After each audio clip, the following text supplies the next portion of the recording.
प्रशांत और प्रशांत की बहन अंजू में करीब 10 वर्ष का फासला था। अंजू की शादी हो चुकी थी। उस वक्त प्रशांत मात्र 12 साल का था और अंजू 22 साल की। अंजू की शादी लोकल ही हुई थी और शादी के बाद से ही अंजू अपने मायके पर अपना पूरा आधिपत्य रखती थी, क्योंकि भाई बहुत छोटा था। अंजू और उसका पति सुमित पूरी तरह से अंजू के मायके पर हावी थे। अंजू के मायके में हर छोटे बड़े फैसले पर सुमित नजर रखता था और हर फैसला अपने हिसाब से करवाता था। क्योंकि घर का बेटा प्रशांत अभी काफी छोटा था, इसलिए अंजू के माँ बाप भी सुमित के हिसाब से अपने फैसले लेते थे। अंजू के माता पिता ने अंजू और सुमित को बहुत ज़्यादा छूट दे रखी थी अपने घर के मामलों में बोलने के लिए, बल्कि अंजू और सुमित अपना ज़्यादातर वक्त अंजू के घर पर ही बिताते थे। ऐसा लगता था कि सुमित ही उस घर का मालिक है, सारा कुछ सुमित ही तय करता था। और अंजू के माता पिता को इसमें कोई दिक्कत भी नहीं लगती थी, क्योंकि वह उनका दामाद था और बेटा अभी बहुत छोटा था। धीरे धीरे सुमित और अंजू ने मायके को पूरी तरह से अपने कब्जे में ले लिया था और उनकी मर्जी के बिना वहाँ कुछ भी नहीं होता था। प्रशांत भी अब धीरे धीरे बड़ा हो रहा था। प्रशांत को धीरे धीरे समझ में आ रहा था कि उसके जीजाजी ने उसके माता पिता को पूरी तरह से अपनी मुट्ठी में कर रखा है और घर के हर छोटे बड़े फैसले अंजू और सुमित ही लेते हैं, ना कि उसके माता पिता। यहाँ तक कि घर के ऊपर की मंजिल बन रही थी, उसे भी अंजू और सुमित अपने हिसाब से बनवा रहे थे, ना कि माता पिता से कोई राय ले रहे थे और ना ही प्रशांत से। ऐसा लगता था जैसे वही दोनों उस घर के मालिक हैं। प्रशांत के पिता का काम बस पैसे देने का होता था, जबकि सुमित का अपना बहुत बड़ा घर इसी शहर में था, पर उसने तो ससुराल को ही अपना घर समझ लिया था।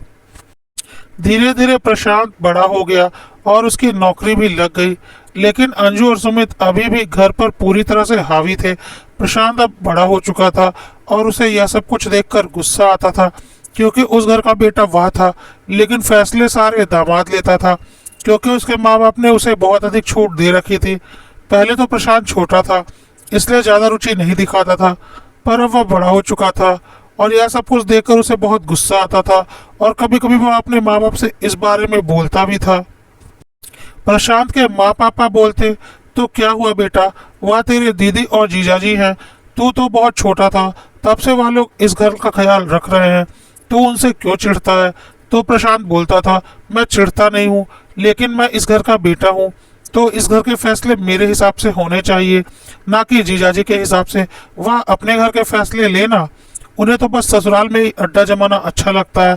ऐसा कहीं होता है क्या? आप सोचो मम्मी पापा, अगर कल को मेरी शादी हो जाए और मैं ज़्यादातर वक्त अपने ससुराल में बैठा रहूं, तो क्या आपको अच्छा लगेगा? प्रशांत के माँ पापा बोलते, ऐसा क्यों बोलता है बेटा, तू तो हमारा इकलौता बेटा है, तू ससुराल में क्यों बैठा रहेगा, इस घर का इकलौता वारिस है तू। अरे क्या हुआ, तेरे जीजाजी ने इस घर के फैसले लेते हैं तो तू बहुत छोटा था ना, इसलिए उन्होंने यहाँ पर ज़्यादा वक्त बिताया है, पर यह घर तो तेरा ही है। अब हम उन्हें मना तो नहीं कर सकते, आखिर तेरे दीदी जीजाजी हैं, तो जैसा चल रहा है चलने दे, तू परेशान क्यों होता है, आखिर यह घर तो तेरा ही है।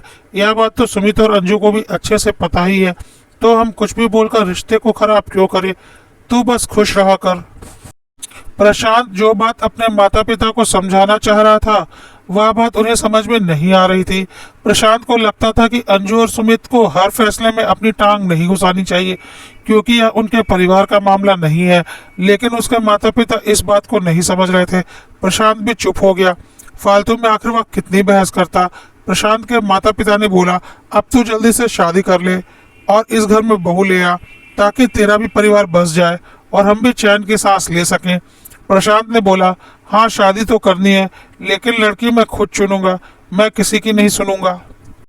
प्रशांत के माता पिता ने बोला, हाँ बेटा तुझे शादी करनी है तो तू अपनी पसंद की लड़की चुन, हमें क्या, हम तो बस चाहते हैं समय पर तेरा घर बस जाए।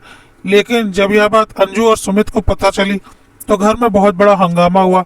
अंजू और सुमित का कहना था कि प्रशांत को क्या पता किस तरह की लड़की से शादी करनी है, वह खुद कैसे चुन सकता है। प्रशांत की शादी किस लड़की से होगी, उसका फैसला अंजू और सुमित करेंगे। प्रशांत के माता पिता को उन्होंने अपने हिसाब से समझा दिया और वह भी उनकी बातों में आ गए। प्रशांत ने जब यह सुना तो वह आग बबूला हो गया। उसने अपने माता पिता से कहा, आपके घर के फैसले भले आपके बेटी दामाद लेते हो, मेरी जिंदगी का फैसला आपके बेटे दामाद नहीं ले सकते। मैं मेरी जिंदगी के फैसले खुद करूंगा, और किस लड़की से शादी करनी है और किस लड़की से नहीं करनी, यह फैसला मेरा होगा, ना कि आपके बेटी दामाद का। प्रशांत के माता पिता ने बोला, लेकिन इससे तो अंजू और सुमित बुरा मान जाएंगे। कितना ख्याल रखा है इतने सालों उन्होंने हमारा, और अब तू ऐसी बातें कर रहा है। क्या तेरे दीदी जी अजी तेरे लिए किसी गलत लड़की का चुनाव करेंगे? नहीं ना, तो बस उनके फैसले पर भरोसा रख।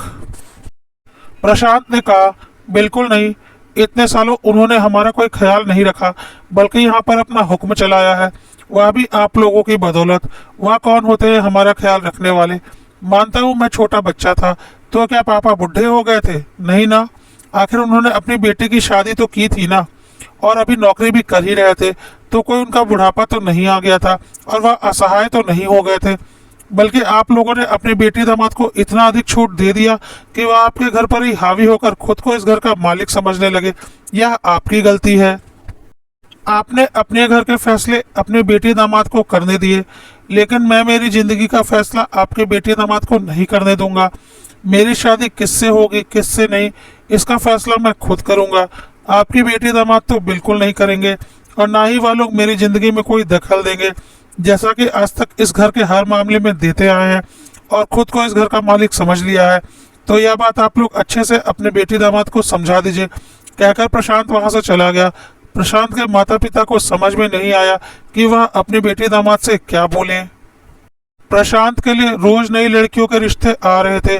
कुछ रिश्तों को तो अंजू और सुमित ने फाइनल किया था, लेकिन प्रशांत ने सारे रिश्तों के लिए मना कर दिया।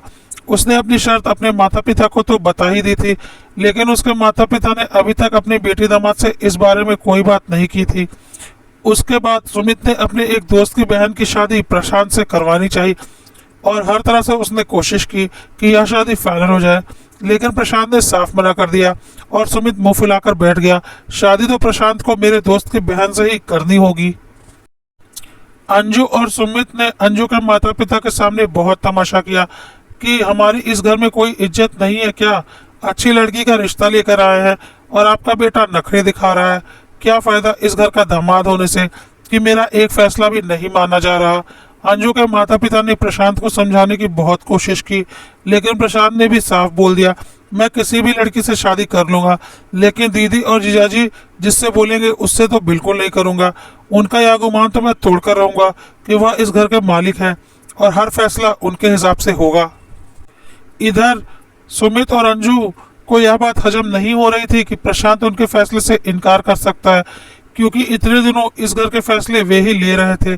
उन्हें लगता था वह जो कुछ भी बोलेंगे इस घर में वही होगा, इसलिए प्रशांत का इनकार उन्हें अपनी बहुत बड़ी हार लग रही थी।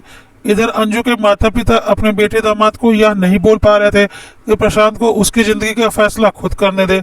उन्हें लग रहा था कहीं अंजू और सुमित बुरा ना मान जाए, और उधर प्रशांत अड़ा हुआ था कि मैं मेरी जिंदगी का फैसला खुद करूंगा, और अंजू और सुमित अड़े थे कि प्रशांत की शादी वही करेंगे। प्रशांत ने अपने माँ बाप को बोल दिया कि आप अपने बेटे दामाद को खुश रखिए जैसा आज तक रखते आए हैं। भूल जाइए कि आपका कोई बेटा है। मैं तो खुद भूल चुका हूँ कि मैं इस घर का बेटा हूँ। इस घर के सारे फैसले तो आपके दामाद लेते हैं, बेटे का तो कोई हक ही नहीं है। तो जरा सोचिए, जब बेटे का ही कोई हक नहीं है तो बहू का क्या हक होगा? मैं तो यह सोचकर ही कांप जाता हूँ कि इस घर पर जिस तरह से यहाँ के बेटे दामाद ने कब्जा कर रखा है और बेटे का कोई अस्तित्व ही नहीं रह गया है, तो उसकी बीवी का क्या अस्तित्व रहेगा? मेरी पत्नी तो चैन की सांस भी नहीं ले पाएगी इस घर में, क्योंकि इस घर में तो आपकी बेटी और दामाद का हुक्म चलेगा, और वह चाहेंगे कि मेरी बीवी उनकी गुलाम बनकर रहे, जो कि कोई भी औरत आज के ज़माने में नहीं रहने वाली। और मैं भी नहीं चाहूँगा कि मेरी बीवी मेरे दीदी और जीजाजी की गुलामी करे और उनका हुक्म बजाए जैसा कि आप लोग बजाते हैं। तो मैं तो चाहूँगा कि मेरी बीवी इस घर में पूरे हक से और सम्मान के साथ रहे, जैसा एक घर की बहू रहती है। पर मुझे पता है इस घर में ऐसा कुछ नहीं होने वाला, और अभी मैं यह सब बातें बोल रहा हूँ तो आप लोगों को शायद इतना बुरा नहीं लग रहा है, पर कल जब मैं अपनी पत्नी के आ जाने के बाद उसके सामने उसके हक की बातें आप लोगों से बोलूँगा, तो आप लोगों को लगेगा कि पत्नी के आ जाने की वजह से मैं बदल गया हूँ और सिर्फ अपनी पत्नी के बारे में सोचता हूँ, ना कि अपने माँ बाप के बारे में। और यदि आप लोगों को ऐसा नहीं भी लगेगा तो आपके बेटे दामाद है ना, आप लोगों को ऐसा सोचने के लिए मजबूर करने वाले। इससे और कुछ नहीं होगा, बस माँ बाप और बेटे बहू के रिश्ते आपस में बिगड़ेंगे और फिर वही होगा कि बीवी के आते ही बेटा पराया हो गया, भले ही मेरी और मेरी पत्नी की कोई गलती ना हो। और रिश्तों में इतनी खटास लेकर मैं नहीं जी सकता, ना ही मैं आप लोगों के बिना जी सकता हूँ। लेकिन मुझे बहुत अच्छे से पता है कि आपके बेटे दामाद इस घर में जोक की तरह चिपक चुके हैं और वह कभी नहीं जाने वाले। इसलिए जो नहीं आई है उसके बारे में सोचकर क्यों अपनी ज़िंदगी खराब करना। जो नहीं आई है उसे नहीं आने देते हैं और जो जैसा चल रहा है चलने देते हैं, क्योंकि मुझे पता है कल को अगर मेरी पत्नी आ गई तो इस घर में कलह जरूर होगी। नहीं होगी तो आपके बेटे दामाद करवाएंगे और फिर मेरे और आपके रिश्ते में खटास आएगी और मेरी और मेरी पत्नी के रिश्तों में भी खटास आएगी, क्योंकि ना मैं आप लोगों के लिए अपनी पत्नी को छोड़ सकता हूँ, ना ही अपनी पत्नी के लिए आप लोगों को छोड़ सकता हूँ। तो इससे तो अच्छा जो अभी नहीं आई उसे नहीं आने देते हैं, कम से कम एक रिश्ता तो सही ढंग से चलेगा। इसलिए भूल जाइए मेरी शादी के बारे में, मुझे कोई शादी नहीं करनी। प्रशांत के माँ बाप को यह सुनकर जोर का झटका लग गया। फिर भी उन्होंने इस बारे में अपनी बेटी दामाद से कोई बात करने की नहीं सोची कि कहीं उनके दामाद को बुरा न लग जाए। उन्हें लगा कि कुछ दिनों में शायद प्रशांत खुद ब खुद शांत हो जाएगा। इसी तरह करते करते 5 वर्ष बीत गए, लेकिन प्रशांत अपनी जिद से टस से मस नहीं हुआ और प्रशांत के दीदी जीजाजी भी उस घर पर अपना हुक्म चलाते रहे। अब तो उनकी और मनमानी हो चुकी थी, क्योंकि उनके मन में यह बात आ चुकी थी कि प्रशांत कभी भी शादी करने वाला नहीं है और यह घर पूरी तरह से उनके कब्जे में आ चुका है। लेकिन प्रशांत के माता पिता को बहुत चिंता होती थी कि प्रशांत ने अभी तक शादी नहीं की और वह इस बात पर भी गौर कर रहे थे कि अंजू और सुमित को थोड़ा सा भी फर्क नहीं पड़ता कि प्रशांत की शादी नहीं हुई, बल्कि वह तो खुश है। प्रशांत के माता पिता को अब लगने लगा कि उन्हें कुछ करना ही पड़ेगा, नहीं तो उनका बेटा कुंवारा ही रह जाएगा और उनके बाद उनके बेटे के जीवन में कौन उसका साथ देगा। उनका बेटा तो अकेला ही रह जाएगा, साथ ही उनका खानदान भी उनके बेटे के साथ ही खत्म हो जाएगा। उन्होंने प्रशांत से फिर से इस बारे में बात करने की सोची। एक दिन दोपहर में खाना खाते वक्त प्रशांत के माता पिता ने प्रशांत से शादी का जिक्र छेड़ा। उन्होंने सोच लिया था कि आज कोई ना कोई फैसला करके रहेंगे। खाने के टेबल पर अंजू, सुमित, प्रशांत और उसके माता पिता सब थे। प्रशांत के पिता ने बोला, बेटा अब इतनी उम्र हो गई है तेरी, अब शादी कर ले, नहीं तो फिर कोई लड़की नहीं मिलने वाली। प्रशांत ने साफ बोल दिया, पापा मैंने पहले ही बता दिया है मैं किन शर्तों पर शादी करूंगा और मुझे पता है मेरी वह शर्तें कभी पूरी नहीं होंगी, तो भूल जाइए कि मैं कभी शादी करूंगा। प्रशांत की माँ ने बोला, ऐसा क्यों बोलता है बेटा, तो हमारे घर का इकलौता वारिस है। जरा सोच, तेरे बाद यह खानदान खत्म हो जाएगा यदि तूने शादी नहीं की, और हमारे बाद तेरा क्या होगा। जैसे तू हमारा बेटा है, अगर शादी करेगा तो तेरा भी कोई बेटा होगा। प्रशांत ने बोला, शादी तो मैं आज ही कर लूंगा, लेकिन तुम्हें पता है शादी के बाद क्या दिक्कत आने वाली है। मैंने तुम्हें पहले ही बता रखा है, मैं नहीं चाहता मेरी बीवी की जिंदगी में कोई बाहरी आदमी दखल दे और मेरी बीवी किसी के हुक्म पर चले, और ऐसा तो इस घर में होने वाला नहीं। तो फिर क्या फायदा शादी करके। इतना सुनते ही सुमित ने बोला, देख लो मम्मी जी, अभी से बीवी आई नहीं कि उसकी साइड लेनी शुरू। प्रशांत ने बोला, देखा मम्मी, जो अभी आई नहीं उससे इतनी जलन, अब सोचिए जब मेरी पत्नी आ जाएगी तो क्या उसका जीना मुश्किल नहीं हो जाएगा। अंजू ने बोला, प्रशांत तेरी हिम्मत कैसे हुई अपनी जीजू से ऐसे बात करने की। प्रशांत ने बोला, आप लोग अपना हुक्म मम्मी पापा पर चलाया कीजिए, मेरे ऊपर नहीं चलने वाला। बचपन से देख रहा हूँ इस घर में किस तरह से आप लोगों ने अपना एकाधिकार चलाया है, लेकिन मेरे ऊपर नहीं चलने वाला। मम्मी पापा आप लोगों को कुछ नहीं बोल पाते, लेकिन मैं आप लोगों के अनुसार नहीं चलने वाला, और मुझे पता है मेरी बीवी को आप लोग एक दिन चैन से जीने नहीं देंगे। इसलिए तो मैं शादी नहीं करना चाहता, क्योंकि उसे अपना गुलाम बनाकर रखेंगे आप लोग। सुमित ने बोला, देख रही है ना मम्मी जी, कितना बदतमीज हो गया प्रशांत, किस तरह से बातें कर रहा है हमसे। अरे उसे शादी नहीं करनी तो ना करे, हमें क्या, हमने तो बहुत कोशिश की। अब यदि कोई शादी ही नहीं करना चाहता तो कोई क्या कर सकता है, और हर बहू को थोड़ा बहुत तो सुनना ही पड़ता है। यह कोई नई बात नहीं है, यह सोचकर शादी नहीं करना तो बेवकूफ़ी है। प्रशांत ने बोला, हाँ थोड़ा बहुत सुनना पड़ता है, पर अपने सास ससुर की, ना कि ननद नंदोई की, वह भी ऐसे ननद नंदोई की जिन्होंने ससुराल को ही अपना घर बना लिया है, और अपना घर तो उन्हें कभी जाना ही नहीं होता। और जब इतने सालों इस घर पर हुक्म चलाया है तो क्या मेरी बीवी को छोड़ देंगे? वह तो अभी नहीं आई और इतना बवाल हो जाता है मेरी बीवी के नाम पर। अगर वह आ गई तब क्या होगा? तब तो किसी को अपना सिंहासन डोलता हुआ नजर आएगा और इस घर से अपना आधिपत्य जाता हुआ नजर आएगा, और फिर अपना आधिपत्य बचाने के लिए वह सिर्फ रिश्तों में जहर घोलने का काम करेंगे। इतना सुनते ही सुमित और अंजू जोर जोर से चिल्लाने लगे और बोले, जरूर इसका किसी लड़की से चक्कर है जिसने इसे ऐसा सिखा पढ़ा रखा है। सुमित और अंजू ने बोला, सोच लो मम्मी पापा, जो लड़की आई नहीं और इसे इतना सिखा पढ़ा दिया तो उसके आने के बाद तुम लोगों का क्या होगा? प्रशांत ने भी बोला, देख लो मम्मी पापा, जब मेरी बीवी का अता पता नहीं तभी तुम्हारे दिमाग में उसके खिलाफ जहर घोला जा रहा है, तो उसके आने के बाद क्या होगा? फिर मैं तुम्हारा साथ दूंगा या अपनी बीवी का? यही बातें मैं तुम्हें समझाना चाहता था। शायद आज तुम लोगों को ठीक से समझ में आ रहा होगा और इसीलिए मैं शादी नहीं करना चाहता था। और सच में आज प्रशांत के माता पिता को साफ साफ दिख रहा था अंजू और सुमित किस तरह से उनके परिवार पर हावी हैं। प्रशांत के पिता ने बोला, कोई बात नहीं दामाद जी, अब प्रशांत को जिससे भी शादी करना चाहता है उससे करने दीजिए, उसकी जिंदगी है, वह जाने। हम तो बस यही चाहते हैं कि उसकी शादी हो जाए और उसका भी घर बस जाए, जैसे आपका और अंजू का घर परिवार बसा हुआ है और आपके बच्चे हैं, आपकी फैमिली पूरी है, बुढ़ापे के लिए आपके पास सहारा है। ऐसे ही प्रशांत की भी फैमिली पूरी हो जाए और हमें क्या चाहिए? हमारा क्या, हम तो बूढ़े हो चुके हैं, कुछ दिनों में चल बसेंगे। कम से कम हमें यह चिंता तो नहीं रहेगी कि हमारे बाद हमारा बेटा अकेला रहेगा, उसके जिंदगी में कोई तो रहेगा। प्रशांत जैसा चाहता है उसे करने देते हैं। अब अंजू और सुमित के पास बोलने के लिए कुछ भी नहीं बचा था, लेकिन प्रशांत ने बोला, मम्मी पापा मैं शादी करूंगा, लेकिन मेरी शर्त पहले भी आप लोगों को बता चुका हूँ, एक बार सबके सामने बता देता हूँ। मेरे और मेरी पत्नी के जीवन में कोई भी तीसरा व्यक्ति दखल नहीं देगा, चाहे वह कोई भी हो। मैं और मेरी पत्नी सिर्फ आप दोनों के जवाबदार रहेंगे और किसी के नहीं। आप अपने बेटे दामाद से जितनी नज़दीकी रखना चाहे रखें, और आपके बेटे दामाद मेरे और मेरी पत्नी की ज़िंदगी में कोई दखल नहीं देंगे, और मैं और मेरी पत्नी के बारे में आपसे कोई बातें नहीं करेंगे। आपको जो कुछ भी बोलना होगा मुझसे और मेरी पत्नी से सीधा बोलिएगा, ना कि किसी और के जरिए। और अब तक इस घर के सारे फैसले आपने अपने बेटे दामाद के ऊपर छोड़ रखे थे और वही लोग लेते थे, और अब से इस घर के सारे फैसले मैं और मेरी पत्नी लिया करेंगे। आप लोग आराम कीजिएगा। मेरे और मेरी पत्नी के बारे में कोई आप लोगों से कुछ बातें नहीं करेगा और ना आप लोगों को कोई बातें सुननी है। कुछ भी शिकायत यदि आपको हो तो आप सीधा मुझसे और मेरी पत्नी से बात करेंगे, बीच में तीसरा कोई नहीं आएगा। उम्मीद है आप लोगों को मेरी बात समझ में आ रही होगी, और यदि मेरी शर्तें मंजूर हैं तो मैं शादी करने को तैयार हूँ। और हाँ, शादी मैं उसी लड़की से करूँगा जिसे मैं पसंद करूँगा। अंजू और सुमित यह सब बातें सुनकर सोचने लगे कि अब इस घर पर उनका सिंहासन डोलने लगा है और उनका आधिपत्य समाप्त हो रहा है।